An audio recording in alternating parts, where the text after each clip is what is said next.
আসসালামু আলাইকুম প্রিয় শিক্ষার্থী, আশা করি আপনারা সকলে আল্লাহ তাআলার অসীম রহমতে ভালো আছেন। আলহামদুলিল্লাহ, আমিও ভালো আছি। আজকে গুরুত্বপূর্ণ যে নোটিশটি আপনাদের সাথে শেয়ার করব, অর্থাৎ 2025 সালে বাংলাদেশ উন্মুক্ত বিশ্ববিদ্যালয় থেকে যারা এসএসসি পরীক্ষায় অংশগ্রহণ করবেন, আজকের নোটিশটি আপনাদের জন্য খুবই গুরুত্বপূর্ণ। তবে শিক্ষার্থী, এখানে যে বিষয়গুলো আমি আপনাদের জন্য শেয়ার করব, সবাই মনোযোগ সহকারে খেয়াল করবেন।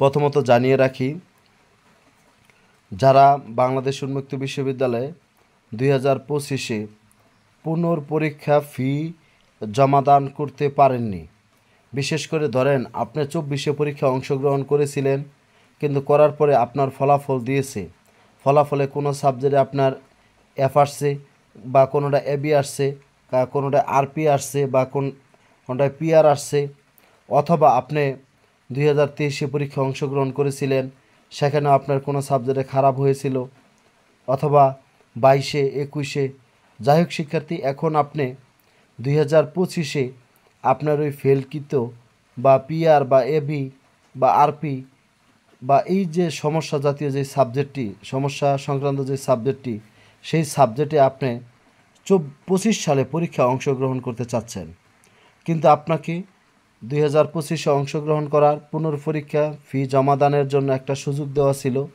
সেই সময়ের মধ্যে আপনারা অনেকে করতে পারেননি। সেজন্য বাংলাদেশ উন্মুক্ত বিশ্ববিদ্যালয় আপনাদের 2025-এ অংশগ্রহণের জন্য পুনর্পরীক্ষা ফি জমাদানের সময় বর্ধিত করেছে। এখানে শিক্ষার্থী স্পষ্ট নোটিশে বলা হয়েছে, আপনারা একটু খেয়াল করবেন, উপযুক্ত বিষয়ের পরিপ্রেক্ষিতে জানানো যাচ্ছে যে বাংলাদেশ উন্মুক্ত বিশ্ববিদ্যালয় পরিচালিত এসএসসি পরীক্ষা 2025-এ অংশগ্রহণে ইচ্ছুক শিক্ষার্থীদের পুনর্পরীক্ষা ফি জমাদানের সময়সীমা অনিবার্য কারণে আগামী 20 আগস্ট 2024 খ্রিস্টাব্দ পর্যন্ত বর্ধিত করা হলো।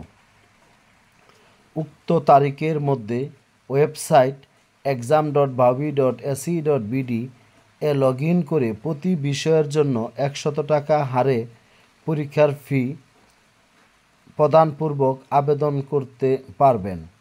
পরীক্ষার ফি জমাদানের প্রামাণক অর্থাৎ ট্রানজ্যাকশন আইডি শিক্ষার্থী নিজে সংরক্ষণ করবেন।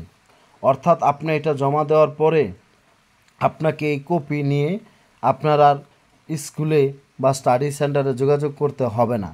আপনি শুধু এটা করে আপনার কাছে কপিটা রেখে দিবেন, আর যখন 25 সালে পরীক্ষা অংশগ্রহণ করতে যাবেন, তখন আপনার আইডি কার্ডের সাথে টাকা যে জমা দিয়েছেন 25-এ পরীক্ষার, এই ট্রানজ্যাকশন আইডিটি নিয়ে যাবেন। কি বলছি বুঝতে পেরেছেন? তারপর শিক্ষার্থী, যদি আপনাদের আরও বিষয় জানার থাকে, আপনারা 01609781125 এই হোয়াটসঅ্যাপ নাম্বারে আপনারা আমার সাথে যোগাযোগ করবেন।